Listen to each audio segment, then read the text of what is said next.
Hey, what's up? This is Brandon Simmons for BrandonSimmons.biz, and this is my weekly video blog called Bullheaded, a review of the Houston Texans news, as well as a preview of the upcoming game matchups. So, this week, the Texans will open up their playoff season against the Los Angeles Chargers, hosting the Chargers in the Wild Card round at 3:30 on a Saturday, as is tradition, as some of y'all would say. So I'm gonna get into all that in just a few minutes. Right now, let me go over a really quick game recap from this past weekend's win over the Tennessee Titans. So, uh, pretty much the main takeaways were Stroud and Mixon. They got that one series, scored a touchdown on that drive, and then they sat them down as they should. And then the rest of the starters as well. They eventually got some more reps in, and then they gradually just kind of sat those guys down and just prepared them for this weekend's game. And so. Despite all that, Texas still came out of there with a win, which is a double win in itself. So they got the win in the regular season finale, and they got to rest all the key pieces for this weekend. So kudos to them. Also, kudos to Damian Pierce. We got a Damian Pierce sighting. Um, got a Damian Pierce sighting. Got a for over 100 yards rushing in the game. Probably the first time since his rookie season that he might have done that. Even had a 92-yard rushing touchdown. Derek Barnett, he had a great game as well. Even had himself a little fumble return for a touchdown. So what I'm saying? Just all in all, great performance by those guys. Hopefully it continues well into this weekend. As far as injuries go, I'm recording on Wednesday, but Shaq Mason looks like he has two DNPs. Um, so considering that it's a short, well, quote unquote short week, he might get to play. Uh, he might not, and the only reason I say might because it's postseason and everybody's trying to be tougher than what they are. You know what I'm saying? So he he might push through it. He might not. It does if he has two straight like so far. I don't think he'll be I don't think he'll be good to go. And if he does, it'll probably be a game time decision.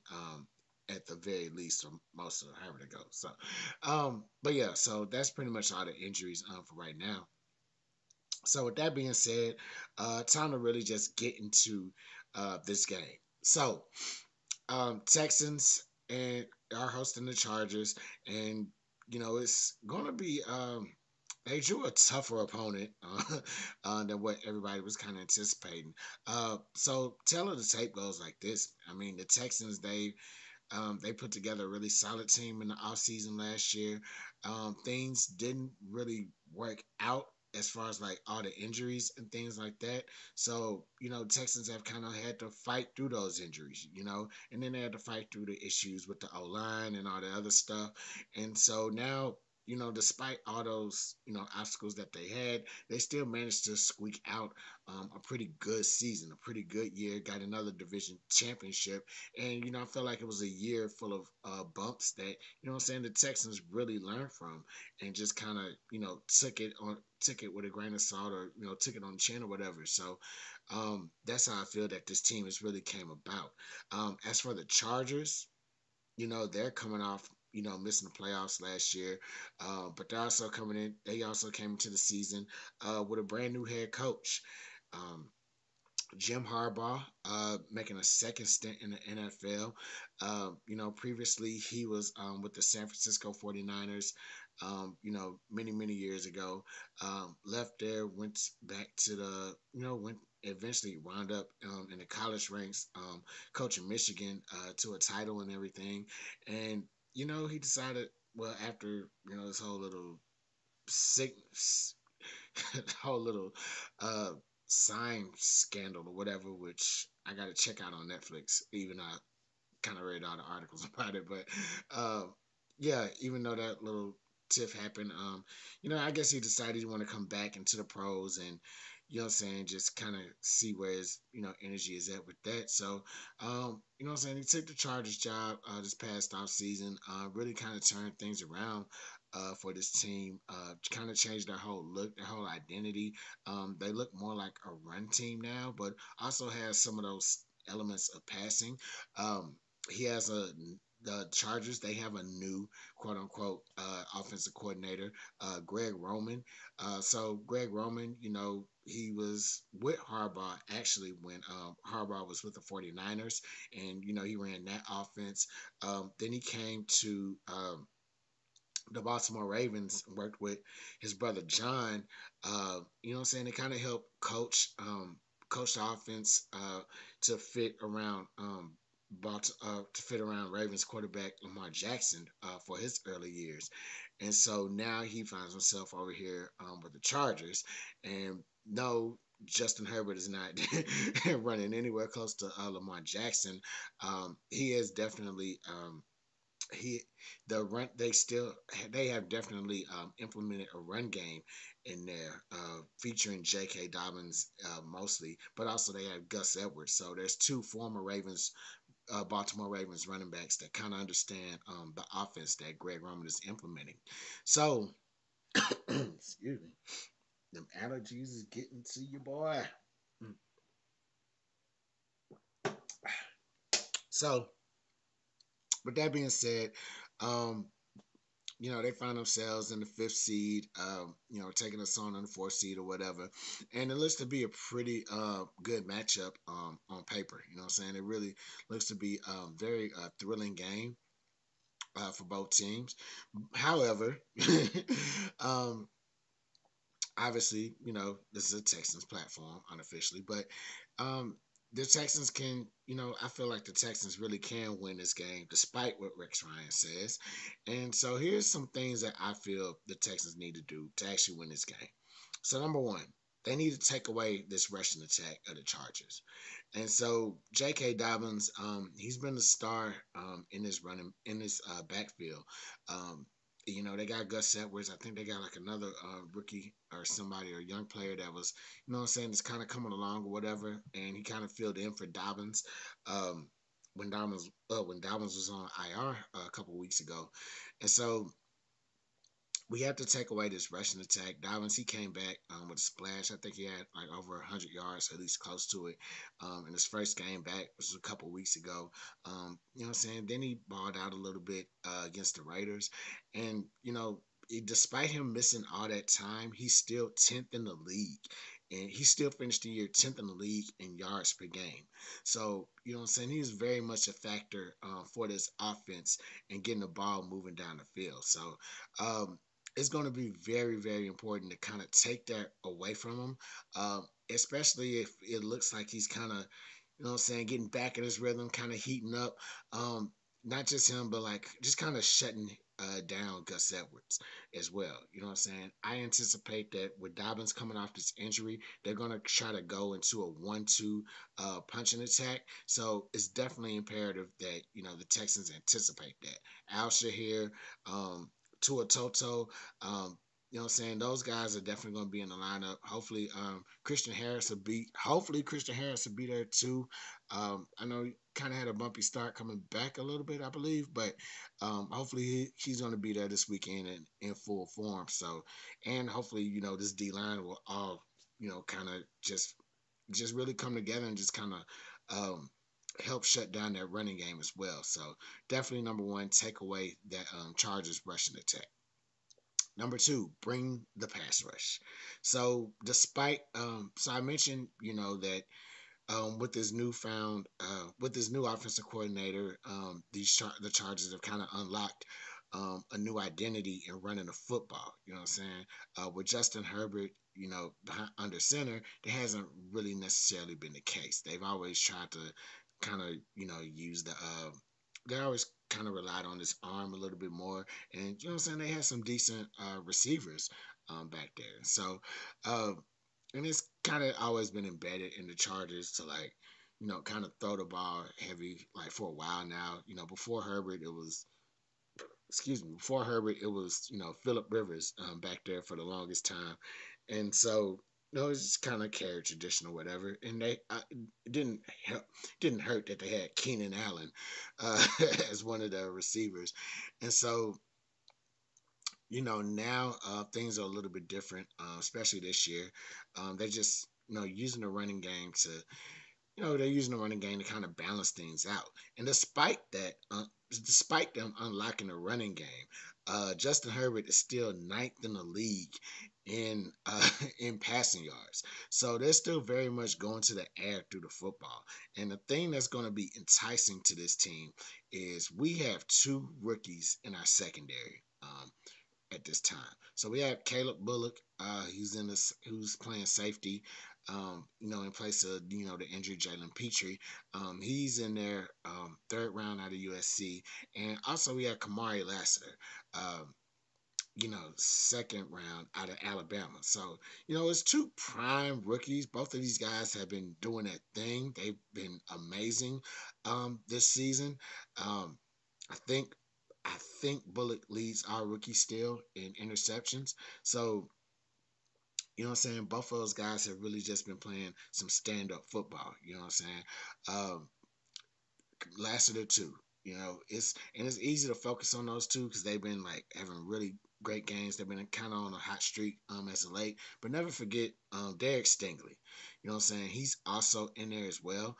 And so I say all that to say that those guys are going to actually, kind of help the pass rush. So, whoever covers who, whether Stingley on Lad McConkey or if he's covering Quentin Johnson, those guys are going to really aid the pass rush and getting after Herbert. Um, Herbert, he's had games where he's been sacked 6 times, 5 times, more than, three times in a game. And in those games where he's sacked like at least more than 3 times or whatever, he's 4-4. You know what I'm saying? So it's not a, it's kind of, it seems like a kind of, it seems like a kind of, wild stat, like a safe stat, like, oh, nothing's changed, but you know what I'm saying? You never know this Chargers team is really kind of hasn't had much, success, experience, whatever, in the postseason. I think the last postseason game they had, they actually got blew out. I'm not blew out, but they actually blew a lead to the Jacksonville Jaguars on the road. So, um, but wow, that was under like, you know, the previous coach. There's still something that should be said for that. So, with that being said, I missed the whole pass rushing point.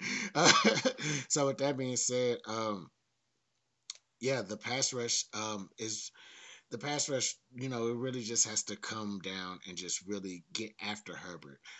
Just to kind of speed the clock up in his head and just really kind of um, take away the opportunity for him to attack our rookies. You know what I'm saying? Like they're good, they can hold their own. They're likely going to be covering a rookie in McConkey, but it's going to be even better if we can if our pass rush can kind of get after him. If Daniil Hunter can, get after him. Danico Autry, Will Anderson. Hopefully, Danico Autry. Oh yeah, Danico Autry should be good. But yeah, you know what I'm saying. Daniil Hunter, Will Anderson, probably rotate Derek Barnett in that game as well. You know what I'm saying. Hopefully, those guys will get after Herbert and just kind of force him to make errant throws. And I don't anticipate that if they chase him out of the pocket, he's going to be scrambling, like Lamar Jackson or anything like that. I figure like he's probably gonna get a couple yards to run and slide. That's just not his game. So definitely force him to make throws, force him out of the pocket, to throw the ball away and all that other good stuff. And we should really be good, what I'm saying, on that front. What I'm saying? Really bring the pass rush to kind of protect our young DBs, but our young DBs are going to hold their own and they're going to allow for that pass rush to actually really get after the quarterback. Uh, where am I at? All right. So third thing that needs to happen. Okay, I didn't delete nothing. All right. So yeah, third thing that needs to happen is pass protection must be strong. It must be.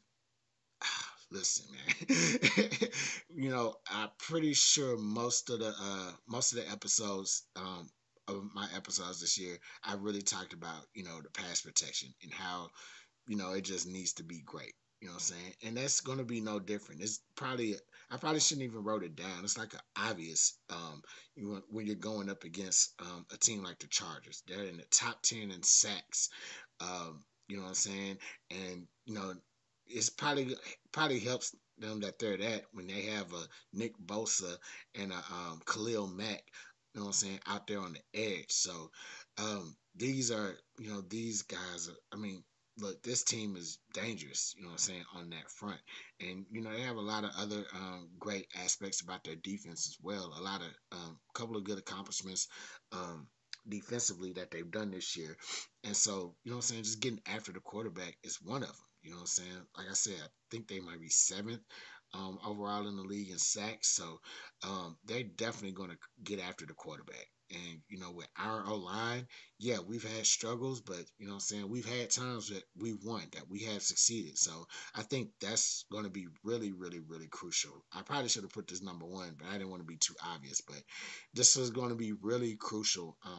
That has to happen. You know what I'm saying? Our big uglies in the front, they have to win against the other team's uglies.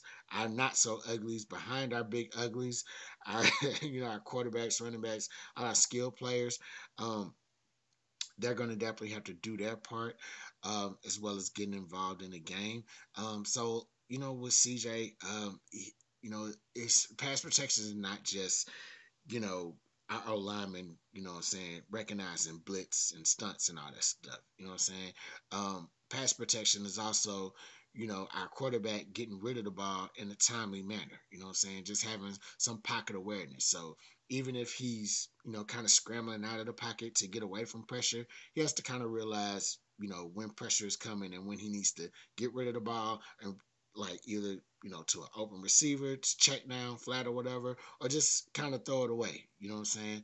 And so that's gonna be something that yeah, he's a young player, but he's a young player with like a lot of experience, probably more experience than the quarterbacks that he was drafted with. So Shad is going to have to definitely kind of pick that up in his mind and just kind of make quicker decisions with the football, as far as like getting it out of his hands to not only protect himself, but to protect our field position. Because you don't want to get down, in a third and long situation or a second and long situation with a Nick Bosa and Khalil Mack ready to come down and just take your head off. So definitely have to protect yourself and protect our field position with our pass protection. Fourth and final thing, play calling. That is everything. Like that's it. That's it. That's the tweet type of stuff. Play calling is everything. And so with play calling is everything. That's a really vague statement, but I mean it pretty much covers, everything. It's like the perfect final point. Like everything has to come together for play calling to be great. The reason is that play calling is going to be super important in this game. Even though it's super vague statement, but the Chargers, they're like they're number one in points allowed. They have a very solid. If I think they might be top two, if not number one, in red zone defense. So you know what I'm saying? It's really gonna be all about, what I'm saying, which plays are being called, and the plays that are being called, how are they being executed? You know what I'm saying? This Texans team is very much talented everywhere. You know what I'm saying? They got the receivers. They got the, what I'm saying? They got the running backs. You know what I'm saying? Like, we got the quarterback. Obviously, we got some of the O line. Like, Larry Tunsil, for all the grief that he gets for like the penalties and everything. Somehow, I still find a tweet or a Texans fan or affiliated reporter or whatever still finds the tweet that Larry Tunsil is like one of the highest graded offensive linemen in the league. You know what I'm saying? And so, like, I guess it's a give and take thing. Like, yeah, okay, you can commit so many penalties, but as long as you're not giving up sacks or whatever, I guess that's a thing. But I think even that kind of like falls, into like weak pass protection because it's, pushing the team back. It's pushing the offense back. And you know what I'm saying, deepening, making the downs longer. So, um, I think, yeah, I just think that, with that, he has to work on that. With the, but going back to the play calling, it just has to, in this game, it has to be a little bit more aggressive, and a little bit more just smart too. So, um, as far as like, as far as like running the ball, you have to pick and choose your times. When you want to run the ball, you can't run it too much if you have even the slightest bit of the lead. You're gonna have to maybe run it to kind of develop the pass, or maybe it has to be vice versa. Pass the ball to develop the run. You know what I'm saying? So, just have to pick and choose your spots where you want to actually like call certain plays or execute certain plays. You know what I'm saying? Because the main thing is you do want to try to wear down that defense, and you do want to try to wear down, or you do want to keep that offense out of rhythm. You know what I'm saying? Because you know it just seems like they have a really balanced offense that can really hit you in different ways. So you might want to keep them off rhythm and everything, especially with them having a rookie wide receiver as like their leading guy. You know what I'm saying? If he doesn't, get his rhythm going, then it's likely he's gonna have a bad game, and they're really not gonna go to him as much. So they'll just take their chances on whoever they just take their chances with. But with the Texans play calling, the offensive play calling, it just has to be aggressive. It has to be smart. It has to involve everybody. You know what I'm saying? So yeah, Nico, he's having a great year, and teams are going to focus on him a little bit more, with Tank Dell being out. But so you're going to have to go to a John Mechie. You're going to have to go to Xavier Hutchinson. You're definitely going to have to go to Deontay Johnson. They tried to work him into the game. Um, Last week. I would like to see him get worked into the game this week. I would like to see the 1-2 running backs. I would like to see like a 1-2 running back combo, with Joe Mixon and Damian Pierce. That 92-yard run by Damian Pierce, it got me hyped. You know what I'm saying? It's like, okay, now we, you know what I'm saying? Now we got something. But I would like to see more of that from him, because I believe he has that, and it's definitely going to be helpful, in this postseason. You know what I'm saying? Going up against the opponents that we're going up against. So that's all I got for y'all. I feel like I rambled on that last point, but um, just to go over everything, Texans, they need to take away the rushing attack, the Chargers. They need to bring the pass rush, speed the clock up, and speed the clock up in Justin Herbert's head, and what I'm saying, force him to make the errant throws, and kind of protect our secondary, and help them get turnovers if they can. The Texans pass protection, it must be strong, must be efficient. You know what I'm saying? Not giving up sacks, and definitely the Stroud should not be holding on to the ball that long. And also, play calling is going to be everything. You know what I'm saying? Pick and choose where you want to run the ball. Pick and choose where you want to pass the ball. Just what I'm saying, really utilize everybody on that offense. You know what I'm saying? If we're going to beat this team, it's going to be definitely a team effort. You know what I'm saying? And with the Texans, I think that's how we pretty much like win a lot of these games, where it's like everybody has their hands on this game at some point, whether the defense is doing something alongside, the receivers, different receivers making catching passes, different, tight ends, running backs, all that stuff. But definitely the play calling is going to be everything, as long as it's executed and involves everyone. So that's all I got for y'all this week. If you're watching this video on Facebook, facebook.com/BrandonBlog, like my page. Like my page, like this video, share this video. If you're watching this on YouTube, like this video, click the subscribe button, share this video as well. Leave a comment if you want.